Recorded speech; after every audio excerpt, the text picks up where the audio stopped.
नमस्कार दोस्तों, जब भी हम नर्सरी तैयार करने की बात करते हैं तो यह वो मौसम कैसा भी हो हमारा, चाहे वो ठंड के मौसम हो, चाहे फिर हमारा गर्मी का मौसम हो और चाहे फिर वो बरसात का मौसम हो, तीनों समय में दोस्तों हमको सबसे बड़ी समस्या आती है वो आती है तापमान मेंटेन करने की। एक तापमान मेंटेन करने की और दूसरी हमारी आर्द्रता की। वहीं दोस्तों यदि हम पॉली हाउस में नर्सरी तैयार करते हैं तो पॉली हाउस में हमारी सबसे बड़ी समस्या जो आती है वो आती है तापमान मेंटेन करने की और आर्द्रता मेंटेन करने की। दोस्तों यदि बाहर का टेम्परेचर हमारा 20 डिग्री है तो अंदर का जो टेम्परेचर होगा वो हमारा लगभग 25 से 30 डिग्री के लगभग होगा और वहीं आर्द्रता भी हमारी बढ़ी हुई होती है। तो इससे काफ़ी समस्याएं हमारी आती हैं।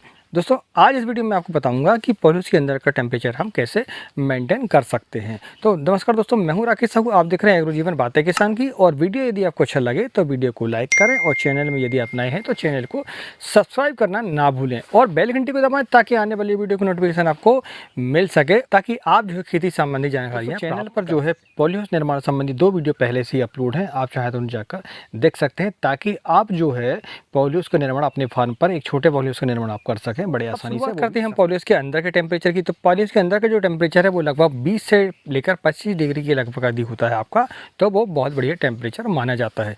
वहीं आर्द्रता की हम बात करते हैं तो 30, 35, 40% अगर आर्द्रता हमारी हवा में होती है तो वो हमारे पौधों के लिए ठीक होती है, फ़ायदेमंद होती है, उसमें कोई नुकसान आपको नहीं होता। तो दोस्तों पॉली हाउस में दोस्तों तापमान को नियंत्रण करना और आर्द्रता को नियंत्रण करना ये सबसे बड़ी चुनौती है और इसका प्लस पॉइंट भी यही है और माइनस पॉइंट भी यही होता है। क्योंकि यदि आपका टेम्परेचर अगर आपका कम होता है बाहर तो आपको जो है जर्मिनेशन की समस्या आपको आती है। तो पॉली हाउस हम इसीलिए लगाते हैं कि हमारी जर्मिनेशन की जो समस्या है वो हमारी दूर हो जाए। वहीं दोस्तों यदि आपका तापमान जो है अंदर ज़्यादा है तो भी एक समस्या ये आती है कि आपका जो पौधा होता है वो उसके जो तने हैं वो मोटे ना होकर पतले हो जाते हैं और पौधा जो एकदम से जो है बढ़वार वो लेने लगता है, यानी कि पौधा जो आपका है वो एक्स्ट्रा हाइट उसकी हो जाती है और पौधा सीधे सीधे भागने लगता है और उसके जो तने होते हैं वो पतले होते हैं। तो वो एक माइनस पॉइंट है ज़्यादा टेम्परेचर का। वहीं आर्द्रता यदि कम होती है तो भी आपको समस्या है और आर्द्रता आपकी ज़्यादा हो जाए तो भी आपकी समस्या है। यदि आपके पॉलीहाउस के अंदर आर्द्रता अगर ज़्यादा है, यानी कि हवा में नमी की मात्रा यदि आपकी ज़्यादा है तो फंगस अटैक होने के चांस आपके बढ़ जाते हैं। तो हमें आर्द्रता और तापमान दोनों को मेंटेन करना पड़ता है। अब हम जान लेते हैं दोस्तों कि इस आर्द्रता और तापमान को हम नियंत्रण कैसे कर सकते हैं पॉली हाउस पर। अधिकतर पॉली हाउस में देखते हैं दोस्तों कि ग्राउंड लेवल से लेकर एक निश्चित हाइट तक जो है वो पॉली हाउस की हाइट के ऊपर मेंटेन होता है कि वो कितनी हाइट का पॉली हाउस। यदि दोस्तों हम मिनी पॉली हाउस बनाते हैं तो हमारी पॉली हाउस की हाइट कम होती है, तो हमारा जो ग्राउंड लेवल से लेकर जो इंसेक्ट नेट की हाइट है वो देख सकते हैं दोस्तों कि हमने जो अपना हमारी पॉली हाउस है इसमें ग्राउंड लेवल से लेकर लगभग 3.5 से 4 फीट तक हमने इंसेक्ट नेट लगाया हुआ है। ये 40 में इसका है और इसके जो बाहर है हमने इसमें पर्दे दिए हुए हैं पॉलीथीन के।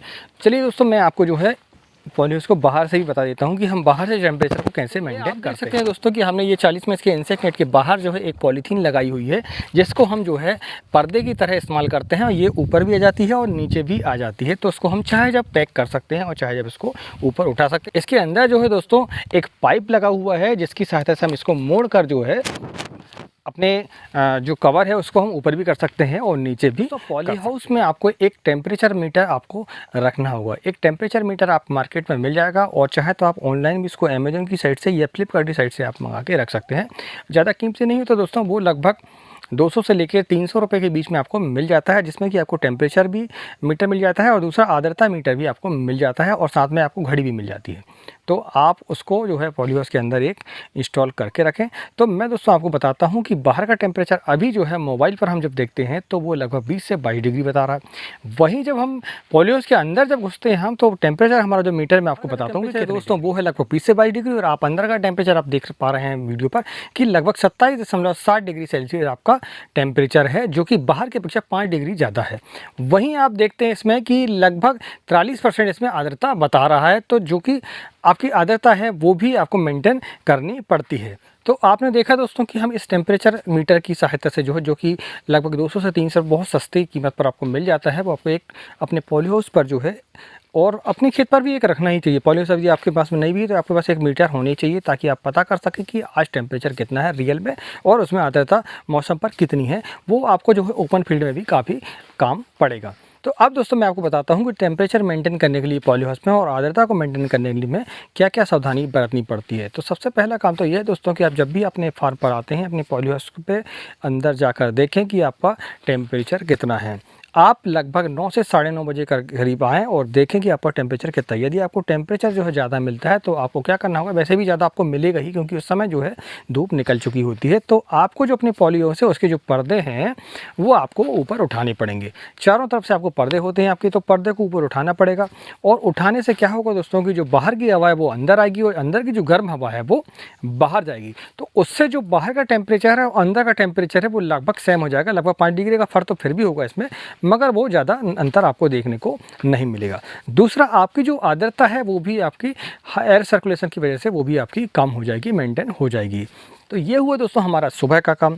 अब इसके बाद हमें दोस्तों देखना पड़ता है कि यदि आपके ठंड के दिन है तो आपको ज़्यादा समस्या नहीं होती, लेकिन वहीं यदि आपका गर्मी का मौसम है और बरसात का मौसम है तो आप देखते हैं कि लगभग 12 बजे के लगभग काफ़ी धूप तेज़ हमारी हो जाती है। तो अंडर का जो टेम्परेचर है वो काफ़ी ज़्यादा हो जाता है। अब उसको भी हमें कम करना पड़ता है।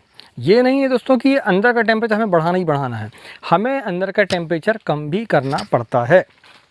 आप इस बात को समझ लें, क्योंकि मौसम वाइज 3 प्रकार के जो मौसम होते हैं हमारे, गर्मी, ठंडी और बरसात। ये तीनों मौसमों में जो है अलग अलग समस्याएं होती हैं तापमान संबंधी। तो आपको जो है ऊपर एक ग्रीन नेट भी आपको देना पड़ेगा 50% वाला। वो कब काम पड़ेगा हमें, वो पड़ेगा काम गर्मी में भी काम पड़ेगा आपको और वो बरसात में भी काम पड़ेगा, क्योंकि बरसात के दिनों में भी जो है काफ़ी गर्मी होती है और तापमान जो हमारा ज़्यादा होता है। तो उसको कम करने के लिए हमें जो है एक ग्रीन नेट का पर्दा ऊपर देना पड़ता है सीलिंग पर। उससे क्या होता है दोस्तों कि टेम्परेचर जो हमारा कम हो जाए। दूसरा टेम्परेचर कम करने का एक ये है कि आप जो है ऊपर पॉली हाउस पर फोगर लगा लें। फोगर लगाने से भी टेम्परेचर आपका कम हो जाता है और आपकी जो नमी की मात्रा है वो आर्द्रता आपकी जो है बढ़ जाती है। तो उससे जो है पौधों में जो गर्मी के कारण जो नुकसान होते हैं हमारे वो अपने कम हो जाते हैं। वहीं दोस्तों यदि आपकी आर्द्रता बढ़ जाती है तो भी आपको फंगस संबंधी आपको परेशानियां देखने को मिलेंगी। तो इसके लिए आपको आर्द्रता कम करने के लिए आपको पॉली हाउस में जो है एयर सर्कुलेशन की मात्रा आपको बढ़ानी पड़ेगी। जब हवा अंदर की हवा बाहर जाएगी और बाहर की हवा अंदर जाएगी तब आपको आपकी आर्द्रता भी ठीक होगी और आपका टेम्परेचर भी मेंटेन रहेगा दोस्तों। अब दूसरी बात यह है दोस्तों कि आपको सिंचाई कब करनी है पॉली हाउस पर। सिंचाई पर भी काफ़ी आर्द्रता और टेम्परेचर का आपका प्रभाव पड़ता है। दोस्तों पॉली हाउस में कभी भी आप जो सिंचाई करते हैं वो लगभग सुबह करें आप 8 से 9 बजे के बीच पर। आप देखें कि आपके पौधों पर जो है आपकी जो कोकोपीट की ट्रे है उस पर नमी कितनी है, उसकी हिसाब से आप सिंचाई करें हल्की। ज़्यादा सिंचाई करने की आपको आवश्यकता नहीं है। दूसरा ये है कि शाम के टाइम फिर 4 बजे के लगभग आप सिंचाई इसमें करनी होगी। आप इसमें लेट सिंचाई ना करें। लेट सिंचाई नहीं करना का हमारा कारण यह होता है कि रात में क्योंकि टेम्परेचर हमारा कम होता है, धूप नहीं मिलती है, तो वो पानी जो हम देते हैं वो सूख नहीं पाता। तो जब भी आप पानी दें तो कोशिश ये करें कि वो इतनी मात्रा में पानी हो और इतने समय पर पानी हो कि वो शाम आते आते तक आपका नमी आपकी बहुत कम हो जाए पौधों के जड़ों के किनारे, तनों के किनारे। यानी जैसे नर्सरी में जो सबसे बड़ी समस्या आती है वो डंपिंग आपकी आती है। वो डंपिंग का जो है नमी के कारण ही हमारा होता है। तो टेम्परेचर यदि हमारा बढ़िया होता है और आर्द्रता हमारी अगर कम होती है तो डंपिंग आपके आने की समस्या आपकी कम हो जाती है। आपको सिंचाई का विशेष ध्यान रखना होगा। तीसरा काम आता है दोस्तों आपको शाम के समय में। तो शाम के समय आपको क्या करना पड़ेगा दोस्तों ठंड के मौसम में कि आपको जो पर्दे हैं वो नीचे गिराने पड़ेंगे। बरसात में और गर्मी में आपको ये नहीं करना पड़ेगा, मगर ठंड के दिनों में आपको जो पर्दे हैं वो लगभग 5 बजे के लगभग 4 से 5 बजे के आप टेम्परेचर देख लें कि अगर बाहर ठंड बढ़ती है तो आप उसको क्या करें, पर्दे को नीचे कर दें। रात भर उनको पर्दे को नीचे रहने दें, सुबह फिर आपको उठाना पड़ेगा। तो ये विशेष आपको ध्यान देना पड़ता है। तो दोस्तों जाना आपने इस वीडियो में कि हम कैसे पॉली हाउस के अंदर के टेम्परेचर और उस आर्द्रता को हम मेंटेन कर सकते हैं। दोस्तों यदि वीडियो आपको अच्छा लगे तो वीडियो को लाइक ज़रूर करें और चैनल को सब्सक्राइब करें यदि आप नए हैं तो, और बेल घंटी को दबाएं ताकि आने वाली वीडियो को नोटिफिकेशन आपको मिल सके। और आप अगर हमारी मदद करना चाहते हैं दोस्तों तो इस वीडियो को जो है ज़्यादा से ज़्यादा अपने दोस्तों पर, अपने किसान भाइयों को शेयर करें, आपके व्हाट्सएप ग्रुप पर या और किसी अन्य माध्यम पर। तो मिलते हैं अगले वीडियो में, तब तक के लिए नमस्कार, जय हिंद, जय किसान, जय जवान।